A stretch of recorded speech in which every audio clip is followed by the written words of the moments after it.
1절 신약성경 202면 이게 어떻게 되는가 이렇게 잘 생각하시면서 무조건 읽어 째끼지 마시고요. 어떻게 되는가 함께 생각하면서 읽으세요. 202면 사울이 주의 제자들에 대하여 여전히 위협과 살기와 등등하여 대제사장에게 가서 다메섹 여러 회당에 가져갈 공문을 청하니 이는 만일 그 도를 따르는 사람을 만나면 남녀를 막론하고 결박하여 예루살렘으로 잡아오려 함이라. 사울이 길을 가다가 다메섹에 가까이 이르더니 호련히 하늘로부터 빛이 그를 둘러 비추는지라. 땅에 엎드러져 들으매 소리가 있어 이르시되 사울아 사울아 내가 어찌하여 나를 박해하느냐 하시거늘 대답하되 주여 누구시니까? 이르시되 나는 내가 박해하는 예수라. 너는 일어나 시내로 들어가라.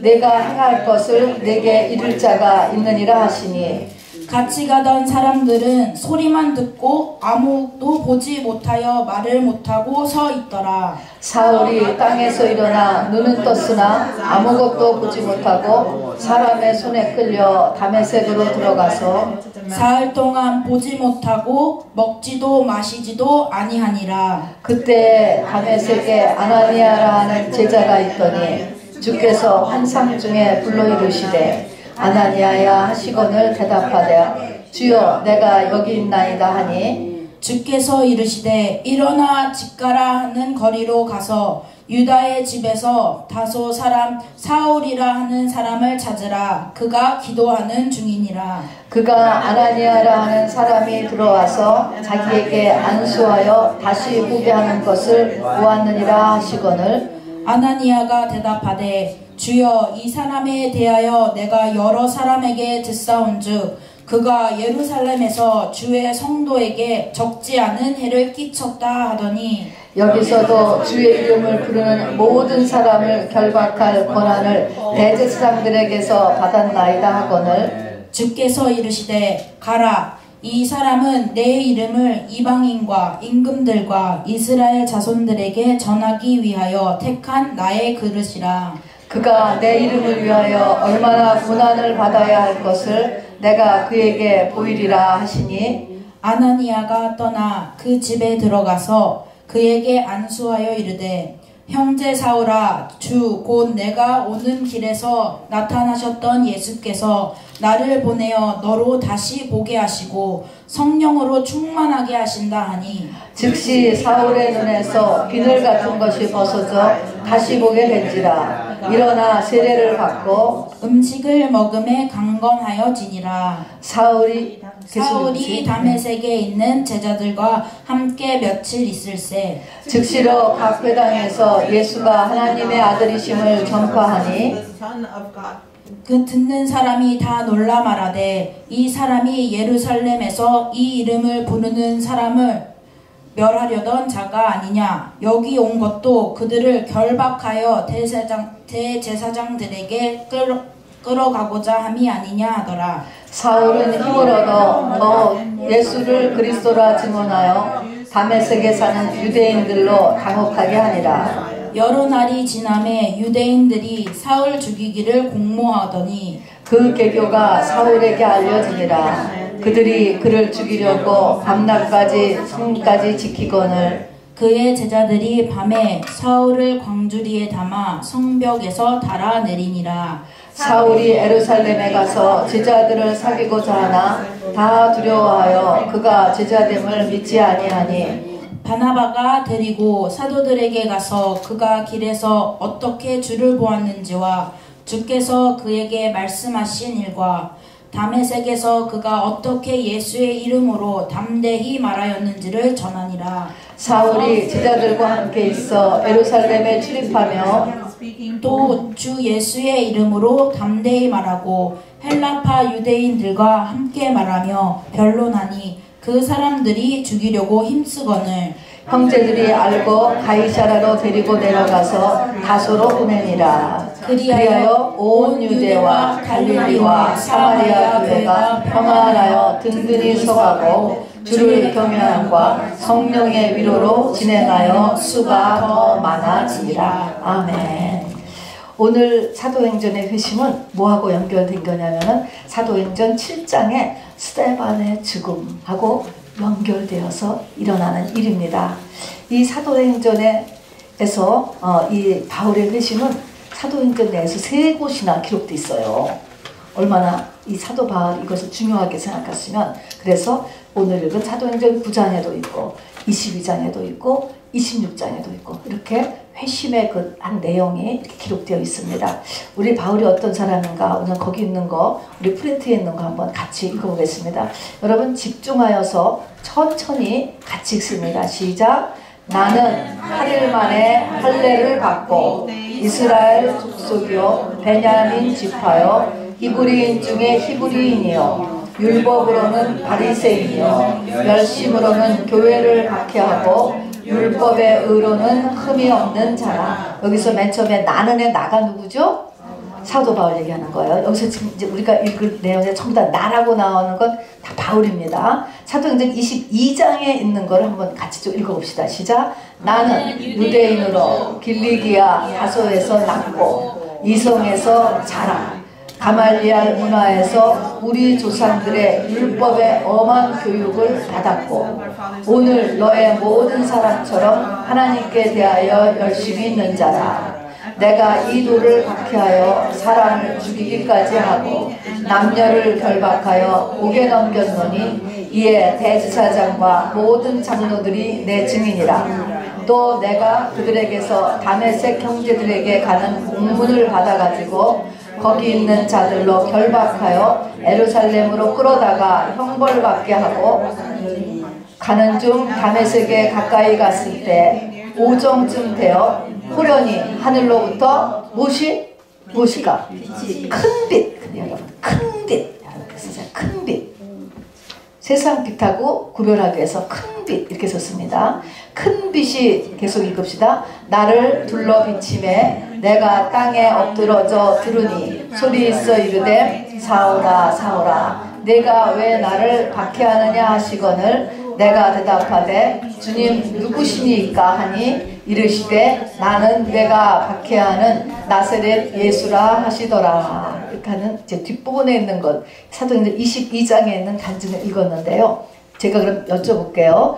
그러니까는 이 바울의 고향이 어디예요? 바울의 고향. 그렇죠. 여기 있죠. 길기리아 다소에서 낳고 그 성에서 자랐다. 우리 영원이는 고향이 메릴랜드지. 미국 메릴랜드. 그런 것처럼 이 바울은 길리기아 다소, 지금은 터키입니다. 터키 남부 지역이에요. 여기에서 나서 자랐다. 그리고 그 다음에 지금 어디서 이 큰 빛을 받아 뒤집어졌냐면은 다메섹으로 가는 길이다. 다메섹은 시리아의 수도입니다. 지금의 시리아.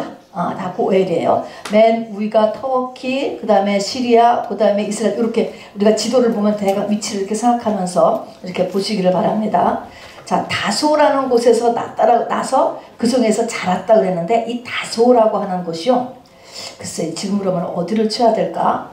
하여튼 그 지역의 상업의 중심지, 교육의 중심지, 아주 학구열이 높은 도시고요. 또 굉장히 부자 지역, 상업의 중심지, 그리고 그 지역 전체에서 헬레니즘 문화, 당시에 이제 그릭 다음에 이 로마가 잡고서 그 문화를 갖다가 좀 꽃피웠는데 인본주의 문화죠. 르네상스라는 그 헬레니즘 문화의 중심지인 다소에서 나서 거기서 자랐다. 그러니까 여기서 우리가 할 것은 이 바울이라고 하는 사람은 철저한 유대인이면서 또 철저한 당시 세상 사람이에요. 요즘으로 하면 그죠? 다소라고 하는 곳에서 키워졌어요. 그러니까 아주 번화한 그런 뉴욕이라고 할까, 워싱턴이라고 할까, 그런 데서 키워졌다라고 하는 것입니다. 그래서 거기는 다소라고 하는 것이 상업, 교육, 그리고 문화의 아주 도시, 서울에서 컸습니다. 그리고 여기서 보니까 사우라 사우라라고 부르잖아요. 이렇게 2번 부르는 게 아브라함아 부르는 것도 있고, 이렇게 2번 부를 경우에는 성경은 항상 어딘가에 같이 갇혀있는 사람을 깨울 때 2번 부르는 거예요. 윤지 선생님, 유 선생님 이렇게 2번 부르면은 자고 있는 거야. 자고 있는 거. 그러니까 자고 있다라는 것은 어디에 갇혀 있는 거야. 그 상태가 자기 속에 갇혀 있는 이 상태를 깰 때 하나님께서 2번 부르십니다. 그러니까 이런 것들이 벌써 야, 사울이 저게 이제 갇혀 있다라는 걸 얘기해 주는 거죠. 자, 디모데후서 4장 7절부터 8절 읽어봅시다. 이건 이제 여기서도 나도 바울이에요. 바울의 간증입니다. 이제 이거는 임종 때입니다. 시작. 나는 선한 싸움을 싸우고 나의 달려갈 길을 마치고 믿음을 지켰으니 이제후로는 나를 위하여 의의 면류관이 예비되었으므로 주 곧 의로우신 재판장이 그날에 내게 주실 것이며 내게만 아니라 주의 나타나심을 사모하는 모든 제아에게로다. 그랬습니다. 디모데에서는 마지막 임종 전에 감옥에서 쓴 책인데요. 선한 싸움을 싸웠다. 선한 싸움을 싸웠다. 우리 아까 기도하는 데도 했지만 우리는 싸움이 있어요. 이기는 자 돼야 돼요. 그죠? 지면 아무것도 안 되는 거예요. 우리 속에 늘 오늘도 교회를 가느냐 마느냐 날도 추운데 싸움이 있어요, 여러분. 그래서 하나님 쪽으로 가까이 가기 위한 싸움을 싸워야 되고요. 싸웠어요. 그래서 이겼죠? 그 다음에 달려갈 길, 하나님이 세운 어떤 목적지를 달려갔어요. 사도 바울은 달려갔어요. 그리고 키는 뭐예요? 믿음이 절대로 뒤로 나가면 안 되는 거야. 사도 바울은 절대로 일주일 전보다 1년 전보다 뒤로 나가면 안 돼서 믿음을 지켰다. 이렇게 3가지를 하고 나니까 바로 의의 면류관이 나한테 기다리고 있다 이렇게 선포했습니다. 근데 자기만 그런 게 아니고 모두 나같이 살아가는 너희들도 다 똑같이 이렇게 새 예루살렘 성에 들어간다 하는 것이죠. 자, 그리고서 두고 가는 사람들을 향해서는 뭐라고 얘기했느냐? 고린도서 11장에 여기서도 나는 또 사도 바울이에요. 시작. 내가 그리스도를 본받는 자가 된 것 같이 너희는 나를 본받는 자가 되라. 여러분, 이것을 보면은 인생이 성공했다는 것을 느끼게 되죠. 우리가 많은 사람들이요, 아, 나같이 살지 마라 이렇게 하고 끝내는 경우가 참 많대요. 그렇게 하지 말고 사도 바울은요, 겉으로 보면은 뭐 세상에 아무것도 없었지만 나를 본받는 자가 되라 이렇게 끝날 수 있는 것은 정말 승리한 인생이에요. 하나님 쪽에서 봐서도 승리하고 사람 편에서 봐도 이거는 완전 승리한 인생입니다. 자, 그래서 이제 이 사도 바울의 그 연도를 이게 바울이기 때문에 한번 전체를 다 쓴 거예요. 이렇게 모든 인물 가운데 태어나서부터 끝까지 다 쓴 사람은 다 써서 이렇게 프린트한 건 저 바울밖에 없는 것 같아요. 그만큼 신약을 사는 우리에게 이 사도 바울이 본받을 모델로 주셨기 때문에 우리 한번 그의 인생을 한번 살펴보는 것입니다. 사도 바울께서 몇 년도에 출생? 5년. 예수님이 언제 출생했는지 아세요? 예수님이 사실은 BC 4년에 출생했어요. 그게 아주 델리케이트하게, 이게 사실 예수님의 출생을 0으로 계산한 건데 이게 잘못돼가지고 BC 4년이 확실해요. 그래서 그러니까 BC 4년에 출생하시고 바울은 AD 5년에 출생했으니까 둘이 몇 살 차이까? 두 분이 한 살이 아니지. 9살이지. 9살. BC 4년 이쪽은 AD 5년. 그러니까 우리가 흔히 배우기로 한 서로 10살 차이 난다. 이렇게 많이 배웠어요. 저도 처음에. 정확하게 하면 9년 차이죠. 자, 그래서 길기리아, 다소, 터키 남쪽이라고 그랬습니다. 그런 아주 번화한 도시, 교육 도시입니다. 길기리아 다소에서 출생했는데 집이 아주 부유했다고 하죠. 그래서 돈으로 로마의 시민권을 갖고 있었고 또 물론 아주 유대인이니까 유대의 시민권을 가지고 있는 그러니까 이중 국적자입니다. 그래서 이중 국적자고요. 그런 다음에 이제 키우면서 예루살렘으로 조기 유학을 보냅니다. 10살에서 15살에 떼놓죠. 그래서 이 바울이 강팍하거든요. 그래서 이 강팍한 것이 이렇게 부모 떨어져서 조기 유학해서 그렇다라고 이렇게 막 연구하는 분들이 이렇게 얘기하는 사람도 있어요. 그러니까 이게 10살부터 15살이면은 이게 몇 학년쯤 되는 거예요. 하이스쿨이 아니고 초등학교 3급 학년부터잖아요. 그러니까 이때 떼어놨기 때문에 애가 이렇게 정서불안 해가지고서 그렇다 이제 그런 말도 있을 만큼 어쨌든 부모님이 아주 교육에 열심히여서 예루살렘에서는 뭐 하러 조기 유학을 보냈느냐? 구약 성경을 갖다가 가르치기 위해서 유대인의 그 율법을 가리키기 위해서 보냈습니다. 그래서 공부를 다 해서 아주 이 엄청난 신학자라면 신학자죠. 그런 믿음의 사람이 되었습니다. 그래서 베냐민 집하고 히브리인 중에 히브리인이 있고 율법으로는 바리새인이요 율법의 의로는 흠이 없는 자라고 자기가 그러니까 얘기했듯이 그런 사람이었어요. 그런 사람으로 하나님이 준비시켰습니다. 28살 때 스데반 죽음 동조한 거 우리 사도행전 7장에서 봤습니다. 그리고 오늘 이제 9장에서 다메섹에서 예수님이 만나주시는 거예요. 이때가 어떻게 되냐면 예수님이 승천하시는 것부터 4년 뒤입니다. 4년 뒤. 자, 그렇게 한 다음에 다메섹에서 그 다음에 바로 막 1차 전도여행을 나간 게 아니고 아라비아로 가서 3년 동안 머뭅니다. 이걸 여러분 그냥 눈으로 쭉 읽어보세요. 쭉 이것을 보면 아라비아로 내려가서 혼자 3년, 그 다음에 다시 고향으로 고향 다소로 내려가서 8년 정도, 7, 8년 이렇게 얘기해요. 8년 정도 머물러요. 그러니까 거의 10년을 넘은 기간이 사도 바울이 잠적하는 기간이에요. 이 기간 동안에 그렇게 투철한 구약을 바탕으로 해서 계시받는 거예요. 계시받고 재정리를 하는 거예요. 재정리. 그래서 우리가 은혜 받으면 그 다음 날부터 펄펄 뛰어? 펄펄도 뛰어지. 여기서 예수님 바울도 처음에 다메섹에서 펄펄 뛰었어요. 다메섹에서 펄펄 뛰다가 사람들이 막 죽이려고 덤비니까 사람들이 모아서 성에서 광주리에 달아서 내려서 도망시켰다. 그래서 피신신 것처럼 펄펄 뛰는 거는 어쩔 수 없이 펄펄 뛰죠. 하느님을 만났으니까. 그러나 하나님께서는 그걸 이제 속에서 정리를 시켜야 돼. 정리.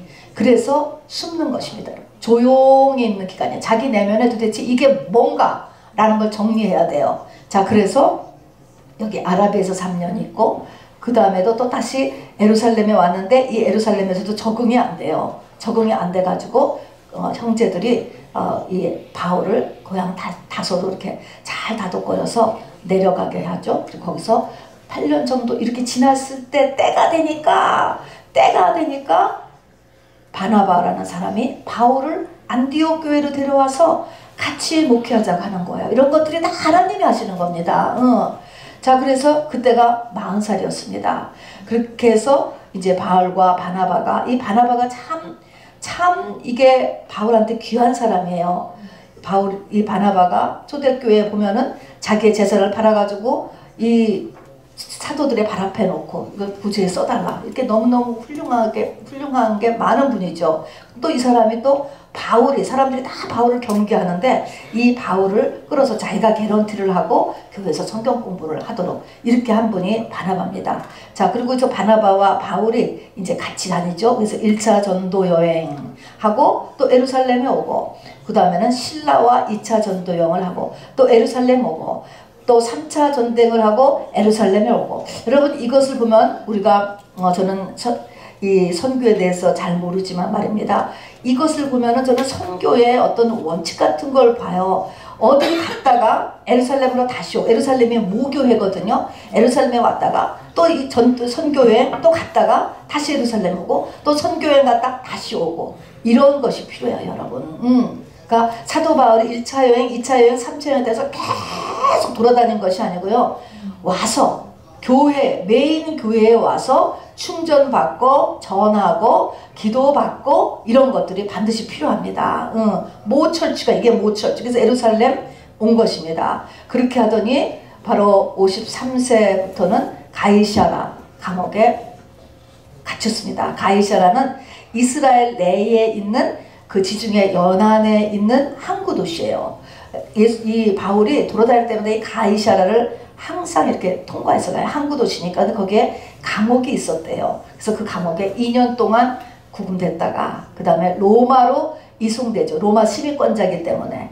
그래서 로마 감옥에 1차 투옥되고 로마 감옥에서 풀려나서 60세 풀려났잖아요. 풀려나던 디모데 디도와 함께 풀려나서 금방 또 4차 전도여행을 하고 그 다음에 2차 투옥돼서 62세에 참수형을 당한 것으로 역사가 기록하고 있습니다. 자, 이거를 태어나서부터 여기를 쭉 보면은 와, 사도 바울이 진짜로 너무너무 바쁘게 사는 것 같아. 그렇지 않아요? 정신이 뭐 연애하고 뭐 그럴 정신도 없었을 것 같아. 이걸 보면은요, 이게 얼마나 막 다이나믹한지. 자, 우리 이 밑에 빌립보 3장 7절부터 13절에 사도 바울의 그 삶의 모습이 그려져 있는데요. 그리스도를 위하고 그리스도를 아는 지식이 세상에서 가장 중요한 것을 사도 바울은 그걸 깨달아서 가장 중요하다. 그리고 이에 방해가 되는 것, 내가 그리스도를 얻는데 방해가 되는 것은 무엇이든지 간에, 그것이 과거의 것이든 현재의 것이든 앞의 것이든 무엇이든 간에 그걸 배설물과 같이 버렸다 그랬습니다. 그리고 그는 온 몸으로 말로만 그렇게 산 게 아니에요. 생각만 그런 게 아니고 진짜로 그렇게 살았어요. 진짜로. 그리스도를 얻는 것을 최고의 목표로 그렇게 온몸으로 살았는데, 또 그렇게 사는 이유가 뭐냐, 그렇게 살았을 때만이 하늘이 열리는구나 라는 것을 깨닫는 것입니다. 진리가 드러남을 알았습니다. 사도 바울이 얘기하듯이 그의 복음은요, 신약 성경 이제 우리가 13권이나 쓰셨는데 그 복음은 전부 다 계시로 의한 것이다 이렇게 얘기해요. 계시로 하나님이 가르쳐 주신 거라는 겁니다, 여러분. 자, 그래서 이렇게 하나님이 가르쳐 주시고 이렇게 하기 위해서 하나님이 사도 바울을 이렇게 12제자 속에 안 들어가잖아요. 주님과 쫓아다니는 그 제자들 팀에 넣지 아니하시고 그 뒤에도 제자들 속에 두지 아니하고 뺀 거예요. 빼서 이 사도 바울을 하나님과 단독 이 만남 가운데 이 계시를 통하여서 이 신약성경을 만들게 하셨어요. 그런 것을 보면은 하나님의 인도하시는 방법이 참 다르죠. 12제자를 인도한 것은 3년 반 동안 공생애를 하고 십자가를 보고 부활을 하고 마가다락방을 통과하고 그렇게 해서 지금 같이 쓰는 거예요. 근데 사도 바울은 그게 아니고 예수님 전혀 몰라. 예수님하고 공생애 때 모르고 그 다음에 제자들하고도 섞이지도 잘 못하고 그 다음에 단독으로 그냥 아주 그냥 그러니까 완벽한 막 구약의 의로 율법의 의로 흠이 없는 자다 이런 사람으로서 단독으로 하나님과의 이 계시에 들어갔던 이제 그런 분이죠. 자, 이제 도표를 한번 이렇게 예, 왜 또 있군요. 그리고 그의 복음은 모두 계시로 인한 것이고 바울은 미래에 대해서 분명한 목표, 미래 또는 자기의 삶에 대한 분명한 목표가 있는데요. 여러분 이게 얼마나 근사하고 얼마나 멋있고 얼마나 깊은 것인지를 알기 원해요. 그리스도께 잡힌 그것, 내가 그리스도께 잡혔단 말이야. 담에색 도착해서 잡혔잖아. 그 다음부터는 모든 게 다 예수 이렇게 되는데 도대체 이게 뭐냐는 거지. 뭐가 나를 빠져나갈 수가 없어. 내가 자자 생각해도 예수님 생각, 마음도 예수님 생각. 그것이 가장 중요하게 생각해. 그게 뭐 당장 밥을 주는 것도 아니고 집을 주는 것도 아닌데 그렇게 나를 사로잡은 그것이 뭔가를 자기는 알아야 되겠다는 거야. 그것을 알려고. 또 뭐요? 그것은 뭐요? 부활의 권능과 고난의 참여함을 알게 하여 그의 죽으심을 본받아 달려갔다. 얼마나 어려워요. 어떻게 부활의 권능, 죽은 사람이 살아난단 말이야. 근데 이 죽은 사람이 살아나는 그것이 이 땅에서도 부활의 권능으로 이게 사는 거예요. 죽어서 우리가 부활한다. 그것을 믿는 거가 문제가 아니고 어떻게 부활의 권능으로 이 땅을 사느냐. 죽음을 이기는 거죠. 그 부활의 권능과 이 부활의 권능은 뭐하고 붙었냐면 고난에 참여함. 내가 고난에 참여했을 때 이게 부활의 권능하고 이게 엮여 있구나 이런 뜻이에요. 우리가 이제 조금 있으면 이제 우리가 성탄절도 많지만 성탄절에 예수님을 만난 사람들 있잖아요. 마리아라든가 사가랴라든가 소문, 이 사람들이 어떻게 주님이 그 사람들을 찾아왔냐고. 우리가 이제 지난번에도 했지만 400년 암흑기도 있었어요. 이 암흑기는 하나님이 안 느껴지는 거야. 안 느껴지는데도 불구하고 그 전에 알았던 하나님의 말씀을 그대로 붙잡고 살 수 있었던 사람. 여러분, 그 대대로 400년이니까 지금 몇 대가 흘렀잖아요. 그런 사람을 만났다. 그런 사람이 만나는 거야. 그러니까 그게 고난이잖아요, 결국은요. 그래서 이게 그런 고난에 참여하는 거, 부활의 권능, 이것을 알기 위하여서 사도 바울이 다른 박질을 치고요. 얻었다고 생각을 해요. 저는 그렇기 때문에 바로 하나님의 나라에 정말 할렐루야하고 이기는 자가 돼서 들어갈 수 있었던 것 같습니다. 자, 그리고 바울을 통해서 하나님께서 신약 성경 27권 중 13권을 쓰게 하셨죠. 뭐 성경 쓰려고 한 게 아니고요. 문제가 있어서 그 교회에 그 문제를 해결하기 위해서 쓴 편지들이 지금 다 성경이 되었습니다. 그러니까 그 당시까지나만 해서 가장 그 하나님의 영으로 충만한 사람이 바울이었죠. 지금도 저는 될 수 있을 거라고 생각합니다.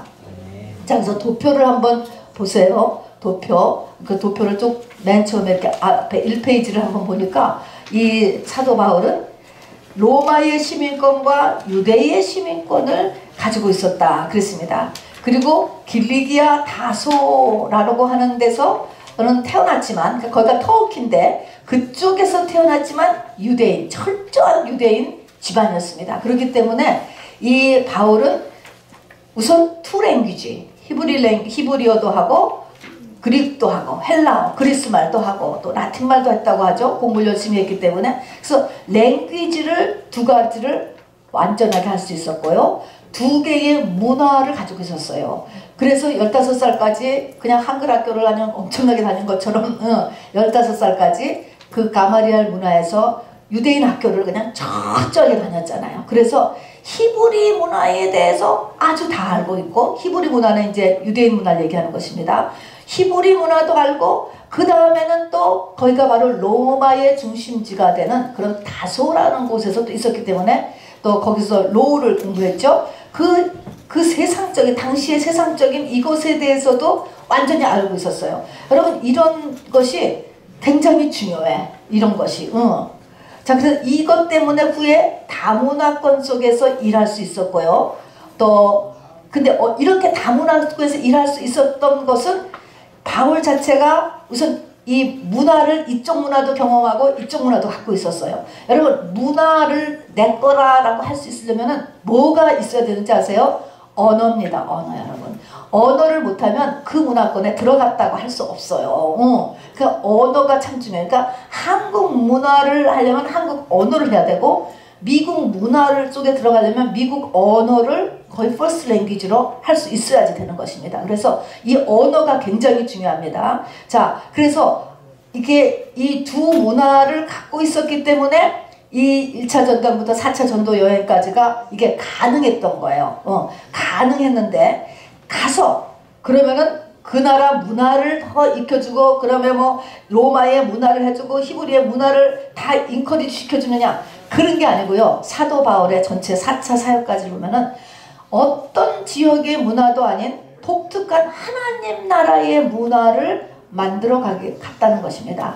하나님 나라의 문화. 이게 우리가 문화가 다 다르잖아요. 베트남 문화, 한국 문화, 중국, 멕시코 문화 다 다른데, 그거를 끼고서도 이 사도 바울은 이렇게 거기서 하나님 나라의 문화를 창출해냈고요. 그러면서도 또 이렇게 사도 바울을 연구하다 보면은 하나님은 바울을 유대인으로서도 두지 아니하고, 그렇다고 이방인의 사도로서도 다 두지 않았다는 거예요. 그러니까 여기에서 다, 그러니까 마지널맨이에요.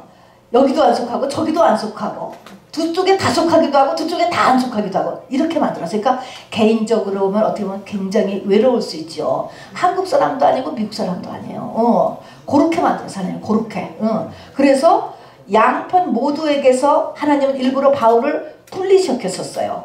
자, 그렇게 하고, 그러니까 전적으로 뭐만 쳐다봤을까? 사도 바울은 예수님만 쳐다보는 거예요. 예수님. 그러니까 문화를 뛰어넘는 거예요. 그러니까 우리가 문화에 의해서 제한받는다. 이제 우리가 신학교를 가면 그걸 많이 배워요. 우리 복음이라는 것이 문화에서 제한받느냐 안 제한받느냐 그걸 가지고 맨날 얘기하거든요. 그런데 예수님은 그 문화를 제한받기도 하고 제한 안 받기도 한다. 그래서 결론은 뭐냐? 문화를 이렇게 뛰어넘는다는 거야. 이게 좀 말이 안 되는 얘기지만 바울이 그런 식이에요. 그 문화를 받아들이면서도 또 뛰어넘고 그 너머도 또 새로운 문화를 만들어주고, 근데 자기는 그 나라 문화를 무시하는 것도 아니고 그렇다고 그 나라 문화에 빠져들어가는 것도 아니에요. 자, 그래서 유대인도 아니고 이방인도 아닌 삶을 사도 바울은 사셨어요. 그렇게 하면서 결국은 유대인 속에 갇혀있던 구약의 여호와 하나님을 전 세계 만민을 위한 복음으로 확장시켰습니다. 이게 사도 바울이에요. 근데 사도 바울을 통하여서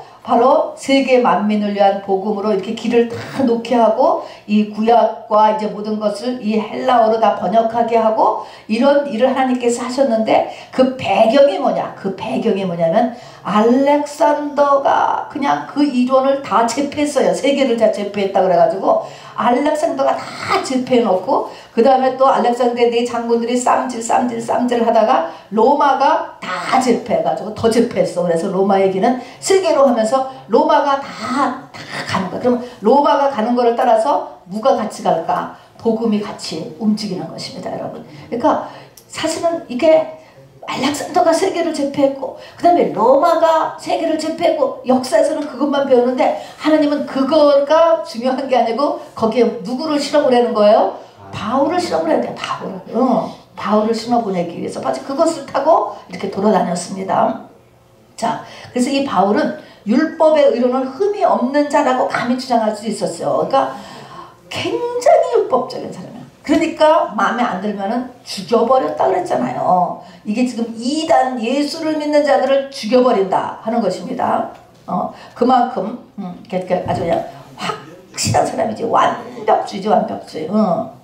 자, 그리고 이제 이 바울은 모든 유대인들이 그렇대요. 자기 메이저 전공 외에 비상 생업 기술을 갖고 있었죠. 그러니까 이런 기술을 하나씩 다 가르쳤대요. 인케이스를 생각해서. 그래서 사도 바울은 무슨 비상 기술이 있었죠? 텐트 메이킹. 당시에는 텐트를 많이 짓고 살았으니까. 그래서 이런 거는 좋은 것 같아요. 자기 메이저가 있어도 뭐 급하면은 가서 뭐 샌드위치도 말을 줄 알아야 되고 뭐 이런 것들 우리가 갖고 있는 거는 좋은 것 같아. 그래서 비상 기술을 갖고 있어서 이 텐트 메이킹을 하면서 거기서 이 동료도 만나고요. 또 사람도 만나고 그룹을 만들고 전도하고 했던 것을 보게 됩니다. 자, 근데 우리 도표에서 AD 37년을 보세요. 37년. 자, 아라비아에서 3년간을 머물어서 이제 적응을 조금 이렇게 정리를 한 다음에 32살에 에루살렘에 왔어요.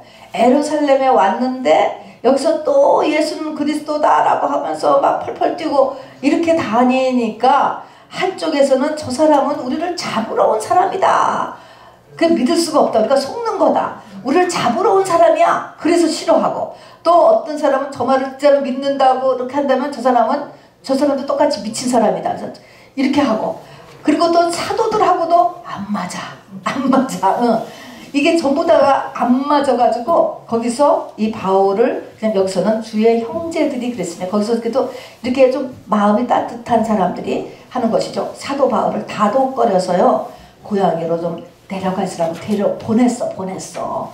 이렇게 보냈단 말입니다. 다소로 보냈습니다. 이제 여기서 사도 바울이 깨달은 것이지 사람들하고 나하고 안 맞는구나. 여러분은 안 맞는 거 못 느끼세요? 가끔 어디 가면은 안 맞는 게 있어요. 여러분 절대로 안 맞아. 뭔가가 안 맞는 게 있다고. 그래서 이 제자들하고도 안 맞는 거예요 지금. 그래서 다시 보내서 이제 재무장을 했다 하는 것입니다. 그래서 AD 37년에 바울이 에루살렘에 왔을 때 다른 제자들 또 동족 유대인들하고 연합하는데 실패하고 에루살렘에 있는 형제들에 의해 고향 다소로 보내지는데 자, 낙심할 거 아닙니다. 이것이야말로 바울이 혼자서 하나님 앞에 서는 계기예요. 그러니까 이게 하나님의 독특한 그릇이죠.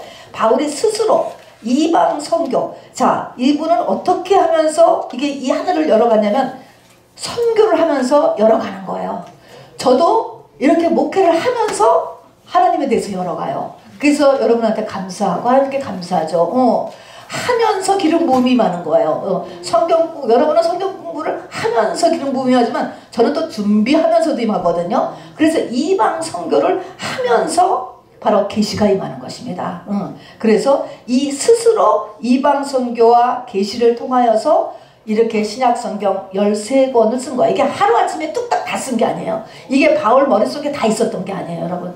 다메섹 도상에서 이것이 다 주어진 게 아닙니다. 자, 그래서 이것은 계시가 점차적으로 열려지게 되는 것이고 사도 바울이 내가 그리스도와 함께 십자가에 못 박혀 죽었나니 내가 사는 것은 내가 사는 것이 아니라 그리스도께 사신 것이라는 것도 이후에 되는 거예요. 이게 많은 고난을 받고 사역을 하는 과정에서 그 경지에 이르렀고, 그렇기 때문에 내 몸에 바로 예수의 흔적이 있다, 이런 말을 하게 되는 거죠. 흔적이 있다는 것은 트라우마예요, 여러분. 자기 속에 이 그렇게 많은 고난을 하면서 트라우마가 있다는 거예요. 트라우마.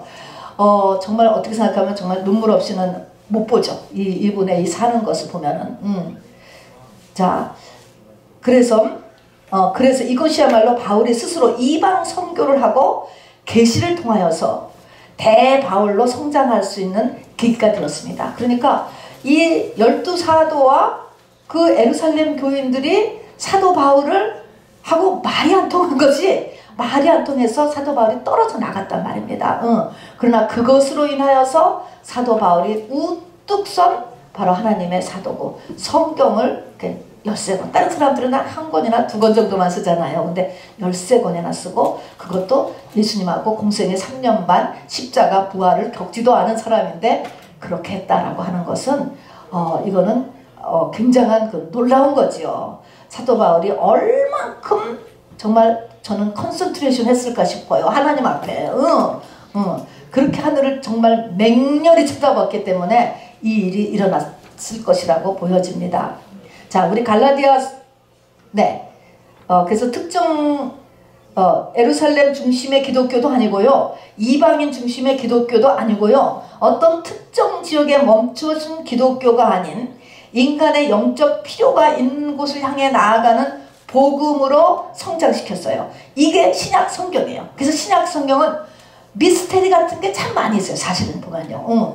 훨씬 어려워요. 어떻게 보면 우리가 신약은 쉽고 구약은 어려운 것 같은데요, 신약이 굉장히 어려운 게 많아요. 이게 생명의 복음이에요. 정말 이해할 수 없는 부분들이 참 많아요. 자, 그래서 이것이 사도 바울을 통하여서 하나님께서 만들어낸 거예요. 어느 지역 종교가 아닙니다. 그 세계 만민을 위한 생명의 길이죠. 자, 갈라디아서 1장 15절부터 19절 한번 읽어봅시다. 시작. 그러나 내 어머니의 태로부터 나를 택정하시고 그의 은혜로 나를 부르신 이가 그의 아들을 이방에 전하기 위하여 그를 내 속에 나타내시기를 기뻐하셨을 때 내가 곧 혈육과 의논하지 아니하고, 자, 여기 자세히 보세요. 자, 부모님하고 의논했다 안 했다? 안 한 거예요. 혈육과도 의논하지 아니하고. 그 다음에 또 시작. 또 나보다 먼저 사도된 자들을 만나려고 에루살렘으로 가지 아니하고 아라비아로 갔다가 다시 다메섹으로 돌아갔노라. 그 후 3년 만에 내가 게바를 게바는 누구죠? 베드로입니다. 베드로를 사도의 대표요. 방문하려고 에루살렘에 올라가서 그와 함께 15일을 머무는 동안 주의 형제 야고보 외에 사도들을 보지 못하였느라. 쭉쭉쭉 나옵니다. 바울은 예수님의 공생의 3년 반을 같이 보낸 것도 아니고 예수님의 십자가와 부활을 체험하지도 않았고 마가다락방도 체험하지도 않았어요. 그의 복음의 내용은 철저히 계시에 의한 것이고 이것도 하나님의 큰 섭리입니다. 그래서 이런 12사도의 마가다락방을 통해서 교회가 서지는 것, 이 한 줄기를 배워야 되고, 우리는 또 한 줄기, 이것은 매우 특별한 경우긴 하지만은 바울 같은 이런 또 경우도 또 교회를 세우는 또 한 줄기구나 라고 하는 것을 우리가 보게 됩니다. 자, 그러니까 우리가 사울이었다가 바울이었다가, 그런데 사실은 같은 이름이에요. 유대인은 이제 왕정에서 유대의 첫 번째 왕이 사울이었잖아요. 근데 사울이라고, 사울, 같은 사울이에요. 유대인은 이름이 같은 이름이 많아요. 그래서 그 사울은 유대식 이름이고, 바울은 로마식 이름입니다. 자, 그래서 곧 뭐 사울이라고 해도 바울이라고 해도 뭐 큰 차이는 없을 것 같아요. 그 다음에 사도행전 9장 1절부터 30절을 우리 아까 읽었으니까요. 우선 바울의 한번 성품을 보세요. 성품. 9장 1절에 보니까 읽어봅시다. 시작. 여전히 위협과 살기가 등등하여. 자, 여전히는 언제부터 여전일까요? 여전이라고 그랬어. 언제부터 시작해서 여전히 그래? 언제 시작했는데? 스데반을 죽인 거예요. 이게 지금 그것하고 연결되는 거예요. 스데반을 돌로 때려서 죽여놓고 그 사람을 죽인 그 여파가 잠잠해지지 않고 계속 지금 여전히 위협과 살기가 등등하여 대제사장에게 가서 다메섹 여러 회당에 가져갈 공문을 해보세요. 뭐라고 했나? 9장 1절에 가서 보면은, 가서 9장 2절입니다. 다메섹 여러 회당에 가져갈 공문을 청하니. 이 말은 뭐냐면 이게 대제사장이 잡아오라고 그런 게 아니에요. 로마가 뭐라고 또 시킨 것도 아니에요. 누가 한 거예요? 지가 한 거예요. 지가 청했다. 지가 하는 거야. 이거 이 잡아주면 지가 하는 거야.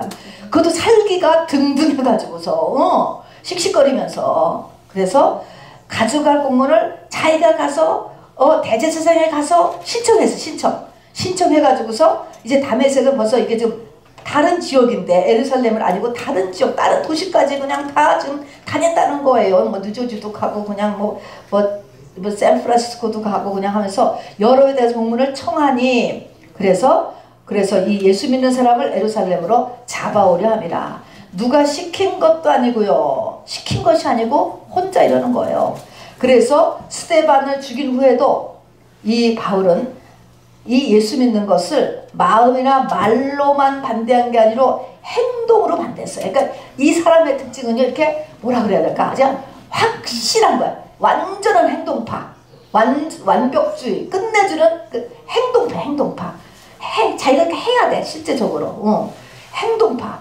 그 다음에 예루살렘뿐 아니라 인근 지역까지 가고 자기가 대제사장을 만나서 공문까지 신청하는 행동파. 굉장한 열정의 사람이에요. 그리고 아주 극성 맞아요. 그런 스타일. 강팍하죠. 굉장히 강팍하죠. 자, 왜 그러냐? 하나님을 믿는데 본인이 예수라는 자가 자기를 하나님과 동등하게 여긴다.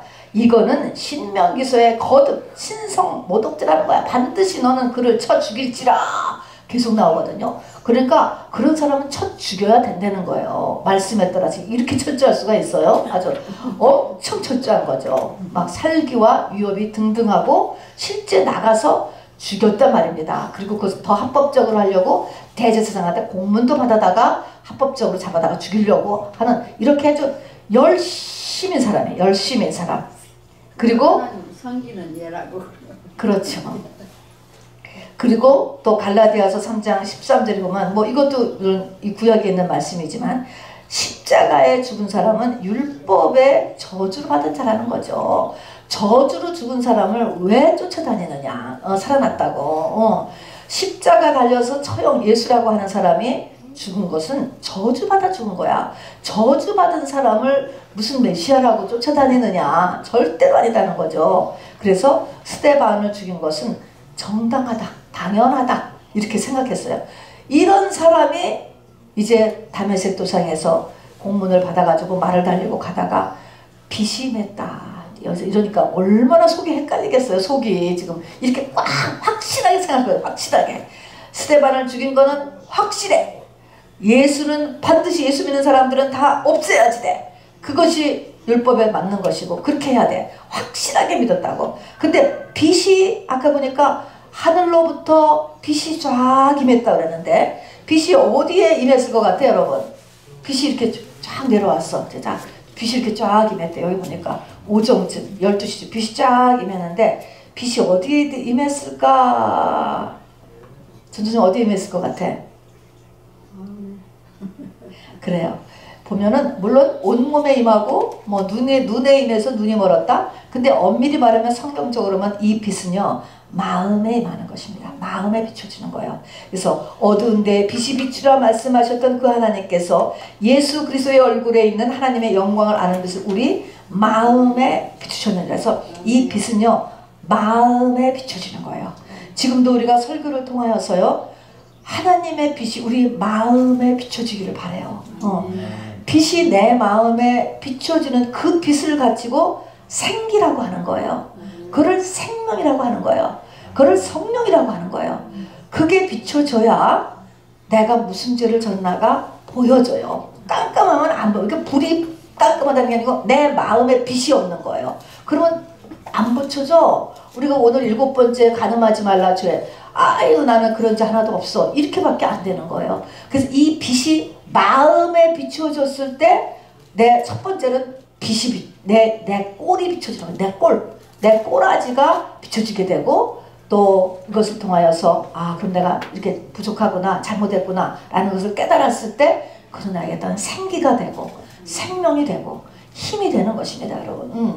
그럼으로써 속사람이 강건해지는 거예요. 강건해진다는 것은 성장하는 것을 강건해진다고 하는 것입니다. 자 그래서 빛을 받았어요. 이 빛을. 자 그래서 빛은 마음에 비추셨느니라. 근데 이것을 세상 빛과 구별하기 위해서 사도행전은 태양보다 더 밝은 빛 또는 큰 빛 이렇게 썼습니다. 이 빛을. 그러니까 구별하기 위해서 세상보다 더 밝은 빛 그리고 큰 빛 이렇게 표현했습니다. 여러분 저는 개인 간증이지만 이것을 조금은 이해해요. 벌써 뭐 36년 전이지만 저는 방 안에 있는데 갑자기 확 밝아지는데요. 세상에 그렇게 밝은 빛을 본 적이 없어요. 정말로요.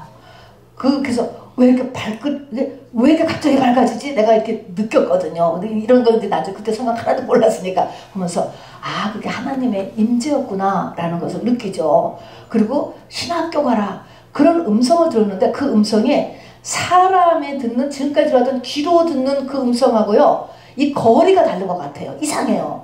그리고 그 소리가 귀로 들리는 게 아니고 귀로도 들리지만 온몸으로 들려와요. 온몸으로. 저는 그래서 제가 신학교를 가는 것과 신학교 간 이후에 어떻게 해야 되는 것을 내가 걱정할 일이 아니다. 그렇게 생각이 딱 들었어요. 왜냐면 이건 하나님이 하신 일이니까. 그래서 뭐 그 뒤에 이제 막 모든 게 다 박살이 나는데도 불구하고 중심에서는 그것이 이렇게 걱정이 안 되는 게 붙잡임이 되더라고요. 하나님 그때 그 순간이 기억이 너무나 생생해요. 그래서 이렇게 빛, 음성 그런 걸로 하나님이 임재가 일어날 수 있다. 저는 지극히 작은 것이지만 이제 사도 바울은 그 빛이 많이 비춘 거죠. 그러니까 완전히 뒤집어진 거죠. 자, 그래서 근데 우리가 보통 주님의 나타남이 빛하고 음성으로 나타나는 거예요. 빛과 말씀이에요. 말씀. 자, 빛 안 보여. 말씀은 하는데 이것이 하나님의 음성으로 들리느냐 안 들리냐는 것은 또 그것도 주님과 마귀 말할 거야. 나가 들었는데 한 귀로 듣고 한 귀로 들리면 아무 소용없고 머릿속에서도 안 들리는 거예요. 이것은 들리는 음성이어야 돼. 들리는 말씀. 내 영혼에 들려오라야 된대요. 그러니까 주님은 빛으로 오든가 말씀 똑같은 거예요. 빛으로 오나 말씀으로 오는데 말씀 가운데에 오는 거가 더 빠르겠지. 빛으로 오는 거는 우리가 찬양을 열심히 하거나 막 성령의 임재가 충만한 어떤 장소에 가거나 이렇게 하면 빛으로 임할 수 있어요. 그렇지만 하여튼 빛과 말씀으로 주님이 우리를 찾아오셔요. 근데 이것이 다 세상 오감의 것이 아니에요. 이 빛도 세상 빛이 아니고 불 다 꺼놔도 이 빛은 임한다니까. 또 이 말씀은 설교를 아무리 들어도 말씀은 하나도 없을 수가 있어요. 이 말씀은 내 영에 들어오는 레마 같은 것. 그래서 귀 있는 자는 성령이 교회들에게 하는 말씀을 들을지어다 하는 것으로 그런 어떤 특별한 귀죠. 영의 귀, 복된 귀라고 하죠. 그게 있는 사람만이 설교로 들어오지. 안 그러면은 다 졸렵지. 가서 딴 거 하는 것보다 가치가 없죠. 그러니까 이런 은혜가 우리에게 임해야 돼요. 자, 그래서 이제 빛하고 말씀으로 와요. 자, 그래서 이게 빛이 아까 보니까 하늘로부터 빛이 이렇게 내려왔다 그랬습니다. 자, 근데 그리고 이제 사울아 네가 왜 나를 핍박하느냐 이렇게 말씀이 들리잖아요. 그래서 땅에 빛이 호련히 하늘로부터 빛이 그를 둘러 비추는지라 땅에 엎드러져 들음에 소리가 있어 이르시되 사울아 내가 어찌하여 나를 박해하느냐 이런 음성을 들었습니다. 자, 근데 이 음성에 대해서 오늘 사도행전 9장 7절은 주위 사람들은 소리는 들었대요. 무슨 소리가 나는 것 같은데 빛은 못 봤다 그러는데 또 22장에 가면은 또 어떻게 쓰냐면 어떤 사람들은 빛은 보았는데 또 소리는 듣지 못했다고 써 있어요. 그러니까 어떤 누구한테만 정확하게 들렸냐면은 그 사람 바울은 정확하게 빛을 느끼고 정확하게 음성을 들었어요. 한 글자도 안 그리고 그대로 하잖아요. 나는 내가 박해하는 예수라. 이렇게 정확하게 듣는데 주변 사람들은 잘 안 들려. 잘 안 들리는 거예요. 그러니까 이거는 여러분이 아무리 고성능 카메라를 가지고 찍어도 안 지켜 여러분. 안 지켜. 그러니까 이게 유튜브로 집어넣을 수 없는 거 이런 거 이 현장을 말입니다. 오감의 세계를 넘어서는 세계예요. 그러니까는 이 바울에게는 보였고 빛을 받고 소리를 들었어. 자, 이름으로 인해서 바울이 되었잖아요. 그렇기 때문에 이 주의 길을 가는 거는요, 하늘에서부터 시작하는 거예요. 이게 땅에서 시작하는 게 아니에요. 내가 하려고 그러는 게 아니고 하늘에서부터. 그래서 아까 사도 바울이 얘기하잖아요. 자기가 태에 있을 때부터 하나님께서 택정하셨다. 그리고 때가 참에 나를 부르신 것이다. 라고 하는 이렇게 이야기한 것처럼 하나님에 의해서 다 미리 어레인지 됐다라는 것입니다. 자, 어쨌든 주위 사람들은 어떤 사람은 빛은 보고 소리를 못 듣고, 또 어떤 사람은 나는 빛 같은 거 환하게 내려오는 걸 느꼈는데 근데 아무 소리도 안 들렸는데, 이렇게 나중에 주변 사람들이 얘기를 했다는 것입니다. 누구에게만 정확히 들렸어요? 바울에게만 정확히 들렸어요. 자, 이런 것들이 이게 사울에게만 그런 것이 아니고 성경은 항상 맞춰져 또 있는 거예요. 구약에서 다니엘이 그랬습니다. 우리가 페이지 세 번째 페이지입니다. 다니엘서 10장에 가서 보면은 다니엘이 환상을 보는데, 환상을 볼 때 이 환상을 나 다니엘이 홀로 보았고 나와 함께한 사람들은 이 환상은 보지 못하였어도 그들이 크게 떨며 도망하여 숨었느니라. 뭔지 뭐라든지 굉장한 두려움이 임했다는 거야. 그 사람들이 굉장한 두려움이 임해서 다 도망가고, 그리고 이 다니엘은 환상을 보았어요. 하나님이 보여주신. 그렇듯이 이렇게 그 어떤 상대하는 그 사람한테만 딱 보이고 그 주변 사람은 잘 안 보여. 그러니까 우리가 뭐 천국 갔다 하고 그런 거를 보면은 할 말 없는 거지. 그 사람만 본 거니까. 그러니까 뭐 할 말은 없어요. 어쨌든 간에. 자, 근데 주의 임재, 하나님이 나타나면은 무슨 일이 일어나느냐. 아까 보니까 바울이 땅에 엎드러져 꼬꾸라졌다고 해요. 그걸 보면은 말에서 떨어져서 꼬꾸라졌어. 땅에 엎드러졌어. 왜 하나님의 임재가 있으면 땅에 꼬꾸라질까? 주님의 나타남이 있으면은 왜 꼬꾸라질까? 우리가 성령의 임재가 있으면은 힘이 날 텐데, 여러분 힘이 나기 전에 먼저 땅에 꼬꾸라지는 거예요. 땅은 뭡니까? 땅. 너 뭘로 돼 있어요? 사람 뭘로 돼 있죠? 흙으로 돼 있죠. 흙은 뭐예요? 아무것도 아니다. 너 아무것도 아니다. 뭐예요? I am so special 그러던 게 뭐가 돼요? 아이고, I am nothing. 아무것도 아니야. 그걸로 내려가는 것입니다. 그래서 하나님의 임재가 있으면 내가 아무것도 아니구나, 이렇게 내려가는 게 정상이에요. 정상. 그게 하나님을 만난 거예요. 그래서 만나고 그 다음에 완전히 엎드러졌어요. 요한계시록의 신약이죠. 요한계시록에 가서도 사도 요한이 밤모습에서 예수님을 만나잖아요. 그때 봤을 때 예수님을 만나면서 엎드러져서 죽은 자같이 되었대. 숨도 못 쉬겠어. 이 예수님에 대한 그 어떤 위험이라고 할까요? 천상의 그런 존재 때문에. 어쨌든 I am nothing이 돼야 돼. 내가 잘났다가 아니고 내가 별거 아니구나. 나 흙덩이구나. 흙덩이. 그렇게 낮아지는 것. 그러니까 이게 우리가 성령을 올바로 받으면 겸손해지는 거예요. 성령이 부족하기 때문에 교만해지는 거야. 여러분한테 하는 소리가 아니고 저한테 하는 소리예요. 여러분. 누구든지 마찬가지예요. 성령이 가시기 때문에 사람이 교만해져요. 그리고 그 다음에는 사도 바울이 눈이 멀었어요. 눈이 멀었습니다. 자, 눈이 멀고 눈이 나중에 이제 눈이 멀어서 뜰 때 나중에 안수기도 하니까 이 먼 눈에서 뭐가 떨어졌다고? 뱀의 비늘 같은 것이 떨어졌다. 뱀의 비늘. 이거 언제 생겼지 이거? 언제 뱀의 비늘? 선악과예요. 선악과. 선악과를 먹었을 때 뱀이 먹으라고 했기 때문에 뱀을 먹은 거하고 똑같아요. 여러분. 그래서 우리가 원죄죠. 우리가 아기를 낳으면 그 아기의 초롱초롱한 천사의 눈 같은데 그게 뱀의 눈이야. 뱀의 눈. 사실은 이거 다 거듭나지 않으면 다 뱀의 눈. 자, 그래서 비늘 같은 것이 떨어졌습니다. 그래서 눈이 멀었다. 사도 바울은 눈이 멀었어. 안 보여서 더듬더듬 아무데도 못 갔다 그랬어요. 그래서 이제 사람들이 붙잡고 갔는데, 이렇게 눈에서 비늘 같은 데 떠는데 며칠간 눈이 멀었다는 의미는 뭐냐면은, 눈이라고 하는 것은요, 뭐를 보는 관점이에요. 관점. 무엇을 저 사람은 시시한 사람이야. 저 사람은 귀한 사람이야. 이런 거, 뭐 이런 그 모든 관점이 멀다라는 것은 지금까지 가지고 있는 내 관점이 흔들린다는, 멀었어, 없어진다는 거예요. 내가 지금까지 쌓아왔던 나의 가치관이 있잖아요. 이런 것들이 멀어서 클로즈 된다는 것입니다. 내가 흔들리는 거예요. 이거 얼마나 흔들리는 거예요. 나이 이제 지금 30, 공부 다 했으니까 이제 지금 막 이제 한참 일할 나이인데, 그때까지 막 배워온 모든 것들이 다 흔들리는 거야, 사도 바울이. 그게 눈이 머는 것입니다. 그러니까 우리도요, 성령의 임재가 있으면 내가 지금까지 프라우드하게 생각했던 것이 흔들려. 이래야 새 사람이 되기 시작을 하는 것입니다. 속 사람이 잘하는 거예요. 흔들려야 돼, 흔들려. 자, 그래서 지금까지 관점을 잃어버리는 거예요. 흔들리는 거. 이게 눈이 머는 것입니다. 근데 며칠 동안 눈을 멀었대요? 사흘간. 사흘 동안 눈을 멀고 사흘 동안 밥을 못 먹었어요. 그러니까 사흘 동안 눈이 멀었다라는, 하필이면 왜 또 사흘 동안 눈이 멀었을까? 왜 사흘일까? 사흘이 뭐죠? 사흘은 아브라함이 독자 이삭을 바칠 때 며칠간 걸어가죠? 사흘간 걸어가요. 요나가 불순종해서 고래는 아니죠. 어쨌든 물고기 뱃속에 갇혔을 때 며칠 있었죠? 사흘. 성경에는 사흘이 많이 나와요. 이게 뭡니까?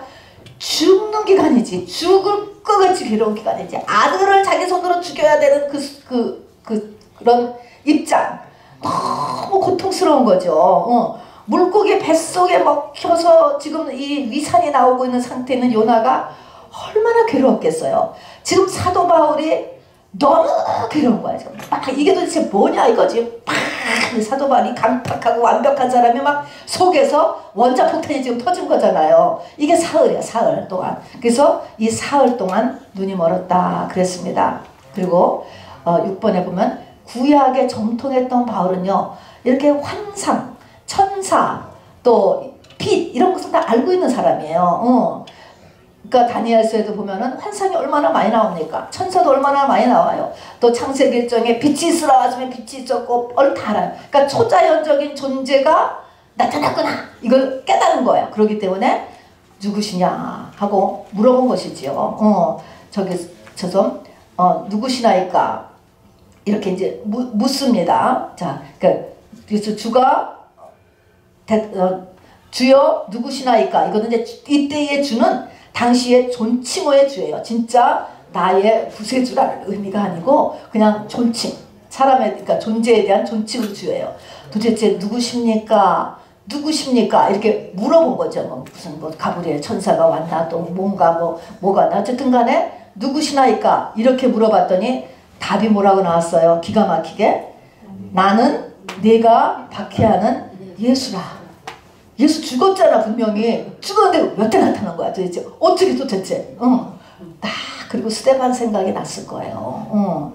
그래서 직감하고 누구냐고 물었죠. 거기에 보면은 이제 바울은 창세기 1장 3절에는 태초에 빛이 있으라시니 빛이 있었고 하는 그 빛을 아는 거죠. 이것은 세상 태양빛이 아니고 천지 창조한 무슨 빛이다. 이거는 이 땅의 것이 아니다 라는 거 알았죠.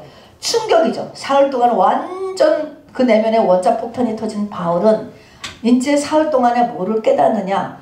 구약의 모든 모세 오경의 주인공, 모든 선지서의 주인공, 역사서의 주인공, 시가서의 주인공이 바로, 그리고 그걸 통해서 보내신다는 메시아가 바로 예수다라는 것을 깨닫게 되었어요. 성령의 충만함으로써 깨달아지면서 어레인지가 된 거야. 속에서 뒤집어진 거죠. 예수가 바로 하나님이다. 동시에 그 예수는 죽은 줄 알았는데, 그리고 승천한 줄 알았는데 지금 자기를 똑바로 알고 나타났잖아. 나는 내가 핍박하는 예수다. 내가 하는 일도 다 알고 있고, 이렇게 얘기한 것을 보니까 살아계시다는 거야. 하나님 지금 이 시간에도 예수님은 살아계셔. 살아계신 하나님. 그 다음에 너 놀란 거가, 내가 여기서 나는 내가 핍박하는 예수다. 예수를 핍박하지 않았잖아. 예수 믿는 사람을 핍박한 거지. 자, 그래서 여기서 바울이 깨달은 것은 이제 뒤에 가서 에베소서에도 쓰잖아요.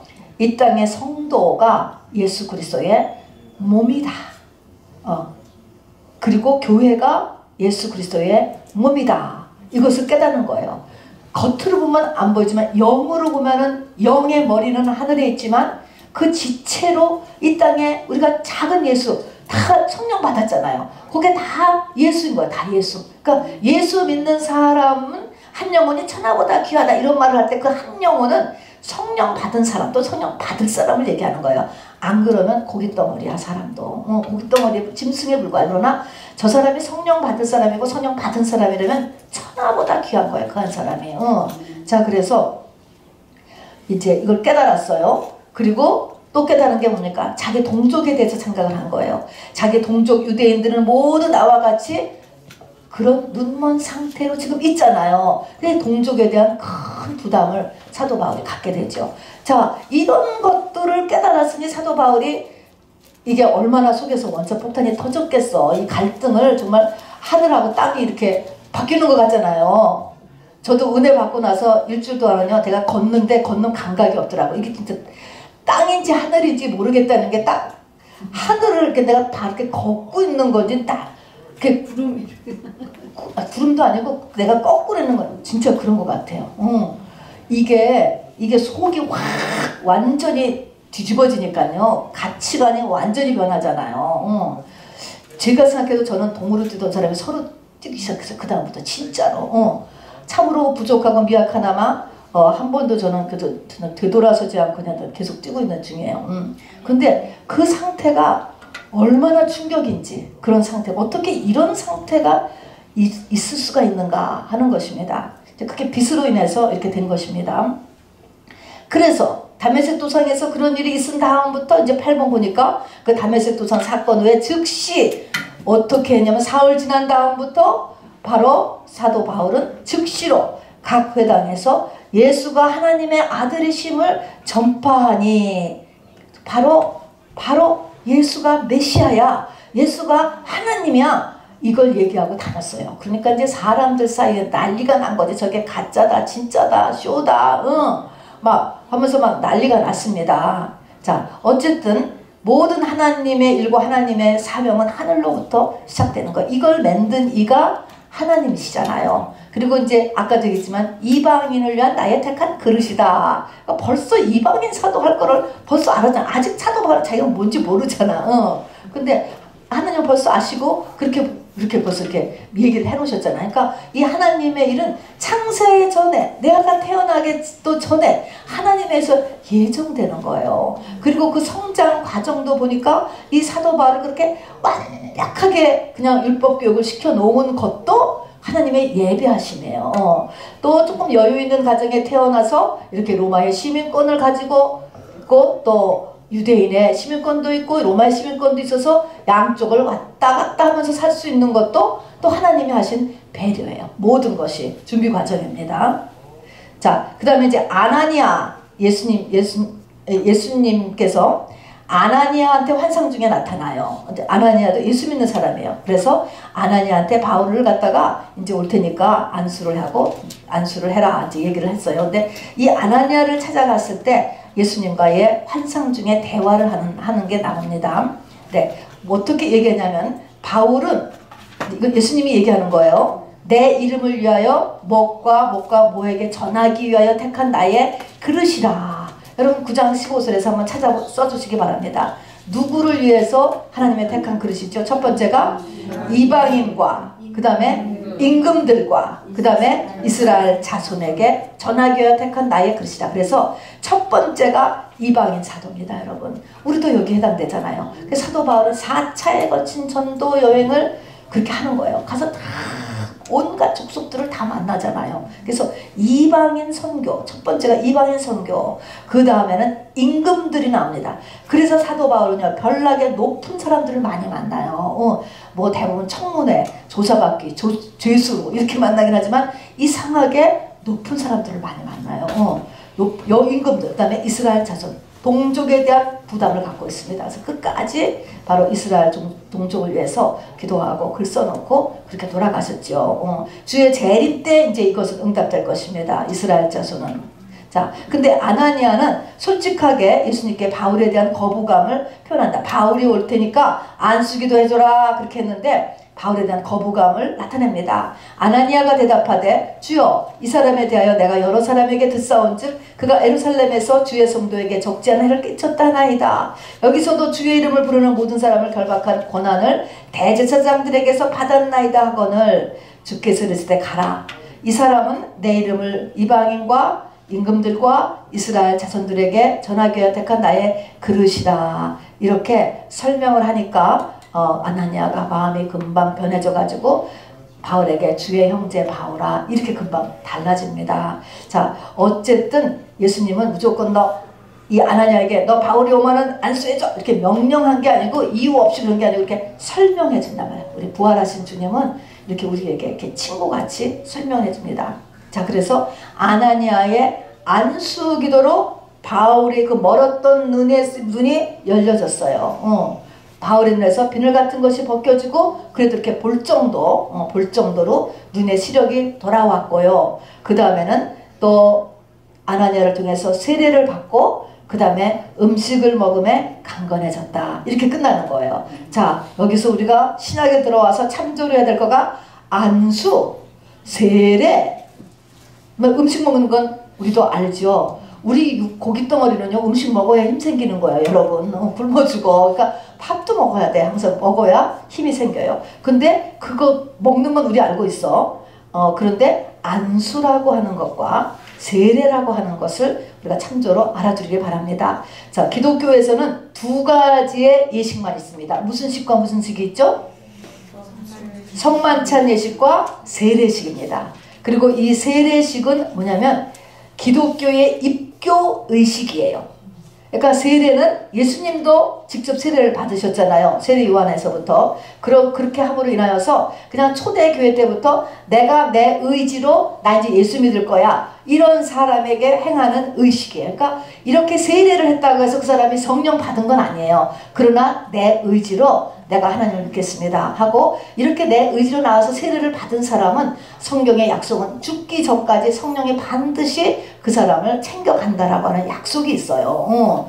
그러니까 어떻게든지 하여튼 0.001초 사이에 성령이 우리 속에 들어오는 거니까. 그래서 이 세례는 반드시 해야 되는 것입니다. 여러분도 세례 다 받으셨죠? 그래서 세례 필요하고요. 그 다음에 안수는 뭐냐? 안수는 손을 대는 거예요. 그래서 안수는 연합. 내가 이렇게 손을 대면 이 사람하고 내 손하고가 하나 되는 거예요. 그러면서 이것이 전이 되는 것이죠. 그래서 이 손이 하나 되는데 이 손이 지금 아나니아가 성령의 충만함을 입어서 예수님께서 지금 쓰시는 거예요. 하나님은 이렇게 사람을 쓰셔요. 직접 안 하시고. 그래서 사람을 쓰니까 예수님의 손이 된 거예요. 그래서 아나니아가 안수함에 바울이 성령으로 충만해져서 눈이 떠졌어요. 그리고 비늘 같은 게 다 떨어지고 그래서 다시 원래의 눈으로 이렇게 돌아가게 되었습니다. 그래서 안수하면 성령으로 충만하게 한다. 그러니까 여러분도 성령이 충만하면은 여러분이 아픈데 손을 대고 기도하고 그것도 안수예요. 여러분. 머리에도 손 대고 아이들도 자녀들도 안수해주고 그렇게 하시기를 바랍니다. 그래서 안수라고 하는 것이 있다라는 것을 알아두세요. 자, 그 다음에 이제 마지막 이거 가장 중요한 것이기도 합니다. 무슨 일을 하라고 했느냐? 이제 이것은 26장에 가서 나와 있는 건데요. 오늘 9장에는 요거는 쓰지 않았어요. 근데 26장에 가면은 여기 보니까 4가지를 하라고 했습니다. 사도 바울의 사역의 내용입니다. 시작! 그 눈을 뜨게 하여 어두움에서 빛으로 사단의 권세에서 하나님께로 돌아가게 하고 죄사함과 나를 믿어 거룩하게 된 우리 가운데서 기업을 얻게 하리라 하더이다. 이게 사도 바울이 해야 할 일이에요. 근데 이것을 한마디로 말하면은 눈을 뜨게 하는 일이다 하는 것입니다. 아까 같이 사도 바울의 눈, 관점, 이것이 다 뱀의 눈, 뱀의 관점을 가지고 있기 때문에 진리를 못 보잖아요. 이 눈을 뜨게 하라. 뜬다. 이거를 변형하게 한다. 고친다. 똑같은 말이에요. 그 눈을 뜨게 하는 이 한 가지인 거야. 제일 중요한 게 눈이야. 눈을 뜨게 하는데 이 눈을 뜨게 하는 일이 4가지예요. 눈을 뜨면 어떤 일이 일어나느냐. 그러니까 눈을 뜨지 않은 상태는 어떠냐. 우리가 영적인 어둠에 있어요. 온 세상이 지금 캄캄하다고 그랬잖아요. 그러니까 눈을 뜨지 예수를 안 믿는 사람은 어떤 상태냐. 전부 다 어둠에 있는 사람이에요. 두 번째는 전부 다 사단의 권세 아래 귀신이 요요거려. 귀신이 재혼을 교회 못 가게 해야지. 교회에 누가 전도하려고 그러는데 못 오게 해야지. 요거 하면 그대로 다 움직여. 다 움직인다고. 그냥 무슨 몸이 조금 아프다고서는 누구 안 만나고 또 뭐 교통이 조금 어쩌다 그러. 이렇게 다 사단의 권세 속에 있어요. 그 다음에 죄를 해결을 못하는 거예요. 조상죄가 내려오고 내 죄가 엄청 많은데 죄를 해결할 방법이 없어. 그 다음에는 기업이 없어요. 죽은 다음에 저기 불못 또는 바깥에서 하나도 상급이 하나도 없는 거예요. 마련해 놓은 게 하나도 없어. 기업이 없는 거예요. 이것이 안 믿는 사람의 실상이에요. 뭐라고요? 첫 번째는 어둠 속에 있다. 두 번째는 사단의 권세에서 움직인다. 세 번째는 죄를 해결 못한다. 네 번째는 유업이 없다. 이것입니다. 이것이 이제 사도 바울이 복음 전하러 다니면서 이 네 가지를 시키는 게 뭐냐? 이 네 가지를 한마디로 말하면 눈을 뜨게 하는 것이라는 거죠. 그래서 우리의 영적인 눈을 떠서 이제 하면은 이것이 네 가지가 차곡차곡 이제 이렇게 준비시키는 것입니다. 자, 그래서 위에 그 26장 18절에 이 자기가 해야 되는 이 사람들의 눈을 띄우는 일, 이 일을 한 말은 누구한테서 했느냐? 뭐 눈을 뜨게 하여, 그러니까 어둠에서 빛으로 사단의 권세에서 하나님께로 이 말을 하니까 뭐 죄수들이나 뭐 소경이나 뭐 이런 사람들한테 한 건가? 이렇게 생각할 수 있는데 그게 아니고요. 이 말을 무식한 사람, 죄수, 환자들 앞에서 한 게 아니고요.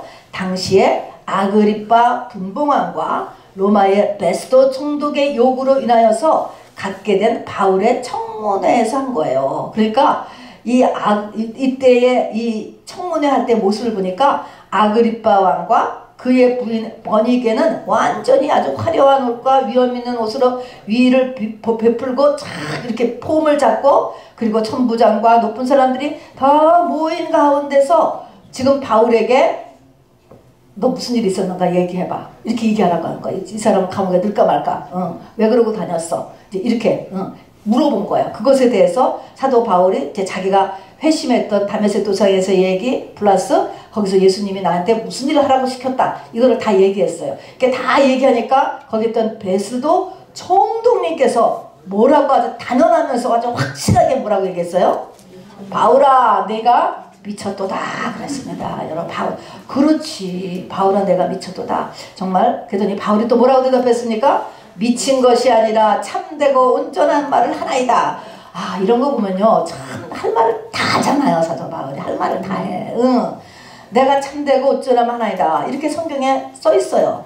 자, 여러분은 누가 미친 사람이고 누가 정상의 사람이에요, 여러분. 이게 정말 그 세상이 우리가 이 보이는 거가 다가 아닌 거예요. 우리는 세상에 보이는 것만 하고 사는데 다 모르는 게 뭐냐? 죽은 다음을 아무도 모르는 거야. 죽은 다음을. 거기서 다 막혀. 죽어서 어디 갔는지 몰라. 다 죽는데. 이 미스테리가 이렇게 막힌다는 것을 할 때마다 겸손해져서 이렇게 내 생각을 좀 트이려고 해야 되죠. 자, 그래서 눈을 뜨게 하기 위해서, 어둠 속에서 빛을 지켜주기 위해서, 사단의 권세에서 해방시키기 위해서, 그렇게 하면은 죄사함을 얻고 기업을 얻게 하려 합니다. 그래서 죄사함, 모든 문제의 근원은 죄잖아요. 지금 우리가 사람 사이에 죄도 얼마나 많아요. 전쟁도 그렇고 다 죄 때문에 일어나는, 죄 때문에 문제가 일어나는데 이 죄를 예수 외에는 죄를 해결할 방법이 없어. 아니면 구약까지 짐승을 잡아서 올리든가. 죄를 해결하지 못한 채 유대인도 지금 살고 있고요.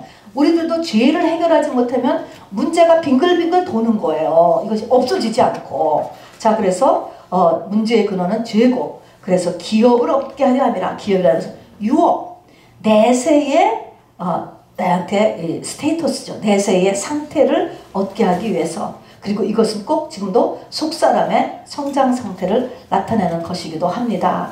자, 여러분, 쉽지만 매우 어려운 이야기입니다. 여러분의 쉐어링, 또 여러분이 깨달은 거, 또 하나님의 빛으로 인해서 새롭게 또 깨달게 해주신 거, 이것을 읽으면서 있으면 서로 나누도록 하겠습니다.